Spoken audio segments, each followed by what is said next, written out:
Hallo und herzlich willkommen zu meinem neuen Video. Mein neues Aufgebraucht-Video steht an und wieder das Aufbrauchprojekt, das ich zusammen mitmache mit der lieben Doreen und mit der lieben Franzi. Kanäle sind natürlich unten verlinkt. Ja, ich habe wieder einiges aufgebracht. Es ist... Oh, da läuft was aus.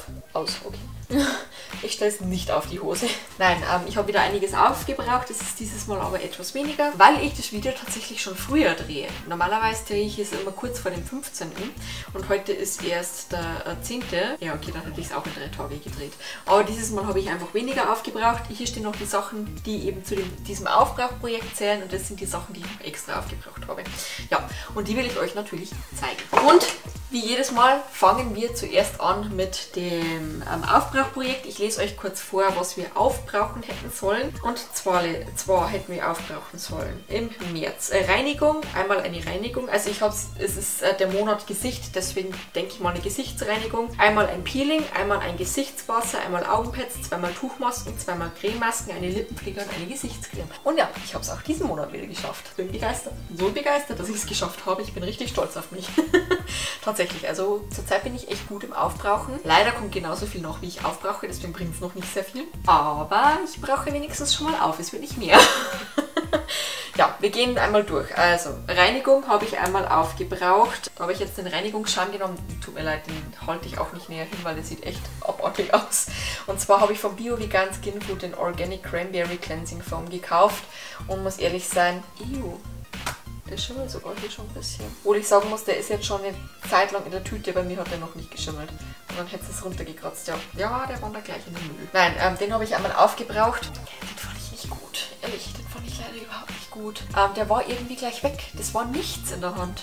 Da habe ich 5 Pumpstöße verwendet jedes Mal. Obwohl normalerweise nehme ich immer so 2 her. Also bei dem Paola Maria Schaumwasser, da habe ich immer 2 Pumpstöße hergenommen. Kannst du vergessen. Also der war... Du hast ihn rausgedrückt und eigentlich hat er sich schon aufgelöst. Will ich nicht wieder kaufen. Also für den Preis, was das kostet, finde ich das nicht in Ordnung.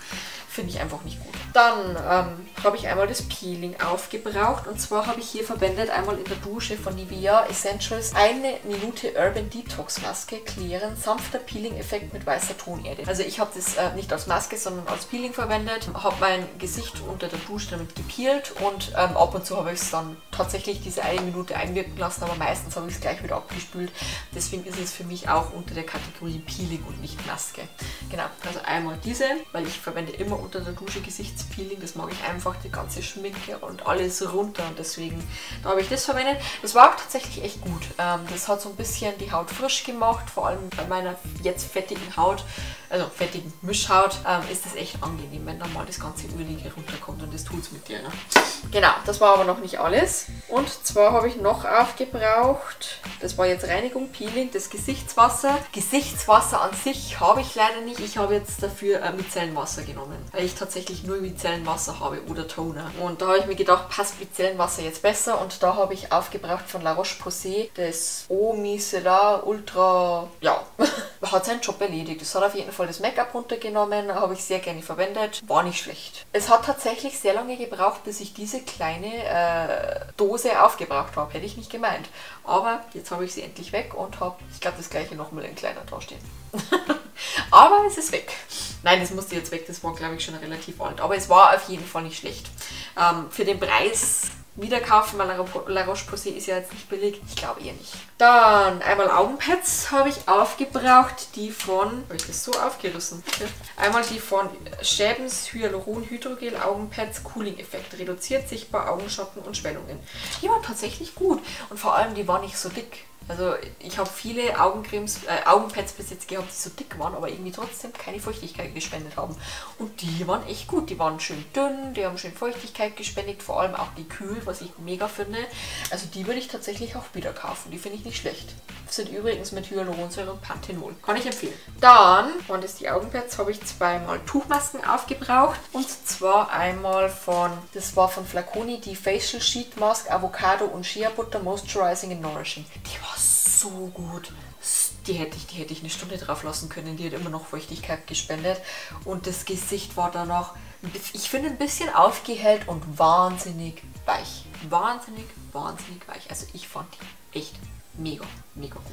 Ja, im Gegensatz zu der zweiten Maske, die ich verwendet habe, und zwar von Isana Refresh Maske mit Minzextrakt, jeder Hauttyp. Gekühlt hat die jetzt nicht wirklich, also schon ein bisschen, aber jetzt nicht viel, was man jetzt bei Minze eigentlich erwarten würde.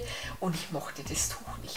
Das Tuch, das war so dick auf dem Gesicht, das war überhaupt nicht meins. Also da habe ich bis jetzt so viele gute Masken verwendet und es war auch irgendwie so schnell trocken. Also es war zwar dick, aber trotzdem war irgendwie keine Feuchtigkeit drin. Also war nicht meins, war überhaupt nicht meins. Kann ich nicht weiterempfehlen, werde ich auf jeden Fall auch nicht nachkaufen. So, das waren meine 2 Tuchmasken. Dann habe ich 2 Crememasken aufgebraucht, 2 größere Sachets. Und zwar habe ich endlich aufgebraucht, da bin ich ja schon etwas länger dran, die aufzubrauchen, von My Little Box diese Mars Clunier, das war diese silberne Maske. Reinigende Maske, To the Moon and Back. Diese extra galaktische Pflegemaske verwöhnt deine Haut mit der magischen Kraft von Mondstein, Kauit und schwarzem Kümmelöl. Nach 10 bis 15 Minuten lässt sie sich ganz sanft als Reinigungsmilch entfernen. Das habe ich tatsächlich falsch gemacht. Ich habe die nicht als Reinigungsmilch entfernt. Ups. Ich habe die mit dem Toilettenpapier erst abgenommen und dann bin ich mit dem Wasser drüber gegangen. Ja, okay, dann kann ich euch tatsächlich auch nicht sagen, wie die funktioniert, wenn man sie so anwendet, wie sie angewendet werden muss. Hätte ich vielleicht lesen sollen. Aber als Maske an sich war sie echt toll. Sie hat dem Gesicht einen richtig schönen Schimmer verliehen, einen richtig schönen Glanz und hat auch ein bisschen aufgehellt und sie war echt angenehm zu tragen. Sie hat sich, also das Tragegefühl mochte ich nicht so ganz, aber das mag ich bei Crememasken allgemein nicht so. Und zwar, wenn sie sich so warm anfühlen. Also ich will da kühlende Masken, also nicht zu kühlende Masken haben, aber wenigstens etwas kühlende Masken haben. Und das war eher so, ja, eine warme Maske, würde ich jetzt sagen. Also so von meinem Gesicht warm. Und das mag ich eben auch nicht. Aber an sich war es trotzdem eine Maske, die wahnsinnig gut gewirkt hat und deswegen habe ich die auch gerne aufgebraucht. Dann von Isana Young die Get the Party Started mattierende Tonerde-Maske für 5 Anwendungen geeignet, habe ich einmal aufgebraucht. Ich muss ehrlich sagen, ich habe mir was anderes erwartet. Ich habe mir tatsächlich erwartet, dass die ein bisschen gegen meine also meine leicht fettenden Stellen hilft, aber tatsächlich nicht, die war eher pflegend. Also die war nicht wie die typischen Tonerde-Masken, die ich kenne. Die sind ja so ein bisschen austrocknend, erfrischend, eben für die leicht fettenden Bereiche im Gesicht. Aber die gar nicht, die war echt pflegend. Deswegen habe ich die dann auch im ganzen Gesicht verwendet und nicht nur die Bereiche, wo es eben leicht nachfettet. Aber an sich, eine Pflege war auf jeden Fall toll. Aber die macht halt natürlich nicht das, was hier drauf steht. Also echt nicht. Deswegen eigentlich für das, was draufsteht, ein Flop, aber an sich war die Maske gut. Genau, das waren die 2 Crememasken. Dann eine Lippenpflege, da habe ich einmal aufgebracht von Baby Lips. Ihr seht es, der ist mehr als leer. Den Chocolate Kiss. Ach, noch Chocolate. Ich dachte, der hat nach Honig gerochen. Also ich finde, der riecht nach Honig. Hätte das Chocolate Kiss sein sollen. Ja, falsch gedeutet. Ich dachte, also für mich riecht der tatsächlich nach Honig und das mag ich ja nicht so. Und deswegen war das eigentlich für mich ein Fehlkauf und ich wollte ihn so schnell wie möglich aufbrauchen. Ich habe davon tatsächlich auch noch ein Backup da, aber wieder die richtige Version und zwar war das die Peach-Version. Die wollte ich unbedingt wieder haben. Da habe ich aber damals zum Falschen gegriffen. Die Baby Lips, glaube ich, gibt es allgemein nicht mehr, obwohl ich die so gut fand. Vor allem diese mit dem Glitzer, die verwende ich so gerne in der Nachtschicht. Da muss ich mir dann echt einen guten Ersatz dafür finden. Ja, ich habe jetzt von EOS auch so Glitterball mit drüben, vielleicht sind die was, muss ich gucken, aber die sind echt wahnsinnig gut, die sind sehr schön pflegend, haben eine schöne Farbe, einen schönen Geruch. Wenn es jetzt nicht gerade der ist, kann ich euch nur empfehlen, falls es sie noch gibt. Also ein paar wenige gibt es ja noch, aber ich habe keinen mehr mit Glitzer gesehen und die sind echt toll. Ja, und dann haben wir tatsächlich das letzte und zwar eine Gesichtscreme und da habe ich aufgebraucht, das ist tatsächlich, glaube ich, von der lieben Franzi gewesen, aus dem Crash-Tauschpaket, die CD Aloe Effekt reichhaltige Tagescreme für trockene und anspruchsvolle Haut. Glättende und intensiv pflegende Anti-Aging-Creme mit Aloe Vera. Ja, nur ausgewählte Inhaltsstoffe ohne synthetische Farbstoffe, ohne tierische Inhaltsstoffe. Es steht da, dass es für sehr trockene Haut ist. Ich weiß nicht, warum ich mir die ausgesucht habe. Wahrscheinlich habe ich wieder nicht richtig gelesen, aber ich habe keine sehr trockene Haut. Und deswegen so, jetzt war die Speicherkarte wieder voll und ich musste wechseln. Also wie gesagt, ich war bei einer Tagescreme, das war das letzte, was ich aufbrauchen musste. Ich habe das Gefühl, das Make-up, das trocknet meine Haut so ein bisschen aus und da kann ich die verwenden, aber auch nicht wahnsinnig viel davon, aber wenn ich die so verwende, dann ist sie aus wie so ein glänzendes Stück Schweineschwarte, keine Ahnung. Also so kann ich die tatsächlich nicht verwenden. Ja, und dann kommen wir zu der nassen Tasche, die ich jetzt ein bisschen hier unten halte. Und zwar habe ich einmal aufgebraucht das Volumen- und kraftmildes Shampoo, Bambusextrakt, pH-Balance, feines oder plattes Haar, das mag ich wahnsinnig gerne, obwohl ich kein feines oder plattes Haar habe. Aber ich finde das so toll, das duftet so toll und schäumt so wahnsinnig gut. Meine Haare sind dann auch echt wahnsinnig weich und deswegen würde ich das auch tatsächlich immer wieder kaufen. Dann haben wir wieder aufgebraucht beziehungsweise dieses Mal war es mein Mann von Duschdas for Men Markant Herber Zitrusduft, 2 in 1 Duschgel und Shampoo. Das kaufen wir immer wieder und ich kann es euch nur empfehlen. Ist billig und hält lange und man kann es für alles verwenden. Dann von Elkos hat mein Mann aufgebracht einmal das Antitranspirant Active 48 Stunden Frische. Ich liebe den Duft von den Deos von Elkos, deswegen die verwende ich auch tatsächlich mit. Also gerade verwende ich es auch mit, weil mein seht jetzt dann mein Deo, das ich normal verwende, auch leer ist. Muss mir erst wieder ein neues holen, beziehungsweise ein neues raussuchen eigentlich bloß. Dann hat mein Mann einmal aufgebraucht. Oh, das riecht schon stark nach Banane. Und zwar das Shampoo Bananas for all hair types with a rich formula to care for your hair. Das habe ich eigentlich für mich gekauft. Ich wollte es unbedingt testen, aber das hat mir dann mein Mann erwischt. Ich kann euch leider nicht sagen, wie es ist, aber es riecht wahnsinnig stark nach Banane. Dann habe ich einmal aufgebraucht von Rexona Maximum Protection Clean Scent. Das war tatsächlich nicht schlecht, das mochte ich sehr, sehr gerne. Hat auch relativ lang gehalten tatsächlich. Und es war auch nicht so, ich mag das nicht, wenn das so schmierig unter dem Arm ist. Das ist gut eingezogen, deswegen. Ich werde mir auf jeden Fall, da gibt es glaube ich noch eine rosa Version, werde mir die auch mal kaufen und gucken, wie die ist. Dann habe ich einmal aufgebraucht von Self Protect reinigende Neon Peel Off Maske Love Neon Glow in Violet. Die fand ich gut. Die fand ich echt gut. Man muss gucken, dass man sie nicht zu sehr, also zu dick aufträgt, aber kann man eh nicht, da ist nämlich gar nicht so viel drin. Was ich sehr gut finde, da kommt man gar nicht in Versuchung, so viel aufzutragen. Und die hat wirklich, die hat lustig ausgesehen, logischerweise, und hat sich auch wieder echt gut entfernen lassen und hat trotzdem eben auch was mit rausgezogen. Dann habe ich einmal aufgebraucht von Lush, den Body Conditioner. Das ist wieder so eine Body Lotion, die man in der Dusche aufbraucht, habe ich gerade für mich entdeckt, und zwar Rose Argan. Ach, das war das, ja, genau, das war das, was für mich nach Karamalz gerochen hat. Echt, das riecht für mich 1:1 nach Karamalz. Aber ich fand's toll. Ich fand's echt toll, auch wenn ich Karamalz an sich nicht mag, aber den Duft fand ich irgendwie toll. Dann habe ich einmal aufgebraucht von We Love Deo, diese Deo-Creme. Fand ich toll, ehrlich. Viele haben gesagt, sie vertragen sie nicht oder die ist ihnen schlecht geworden. Das ist mir tatsächlich nicht passiert. Und jetzt habe ich die doch schon etwas länger offen. Das Einzige, der Duft ist wahrscheinlich nicht für jeden was. Ich will unbedingt noch die anderen Versionen probieren, weil das ist eher so ein blumiger, ein bisschen würziger Duft und das ist nicht für jeden tatsächlich was.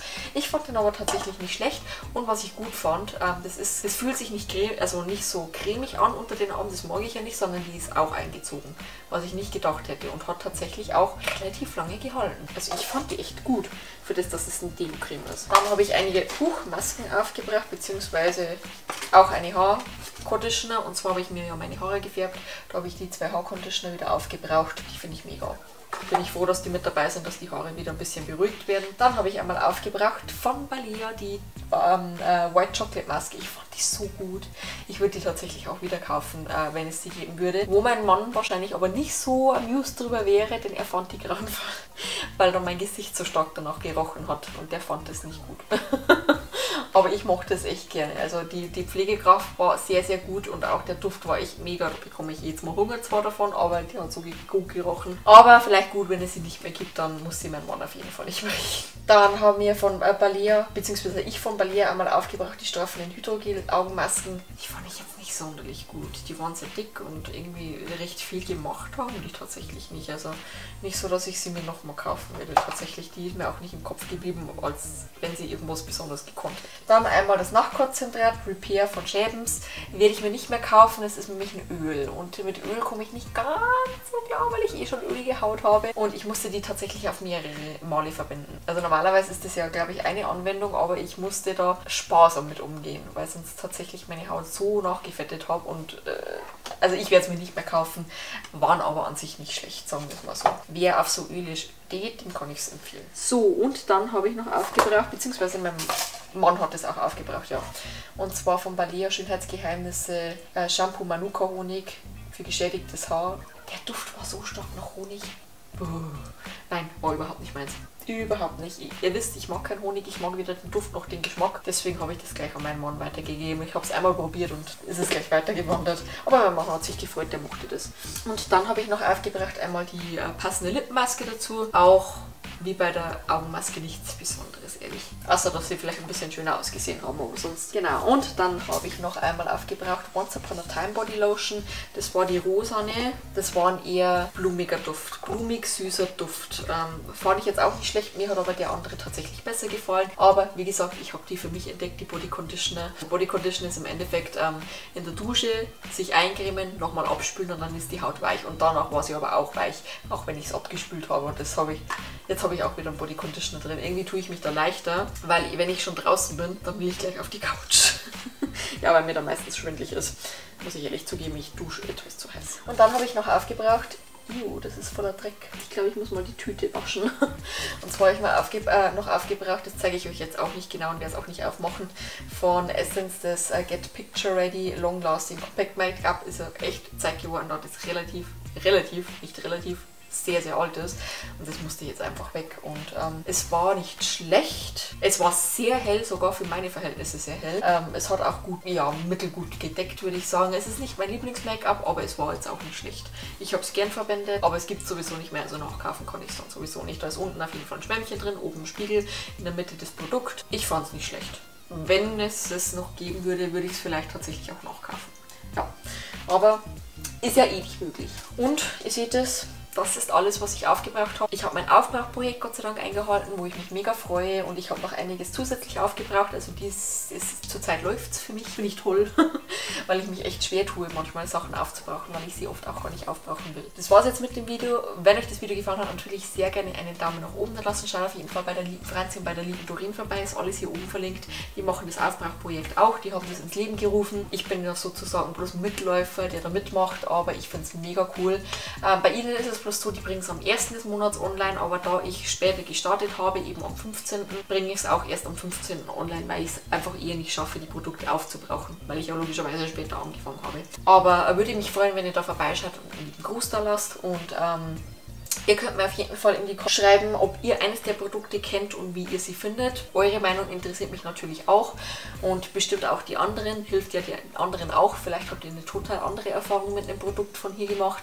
Und ihr könnt mich natürlich auch kostenlos abonnieren. Unten auf den Abonnieren-Button würde mich natürlich auch sehr freuen. Und dann wünsche ich euch einen schönen Tag, eine schöne Woche und bis zum nächsten Mal. Tschüss!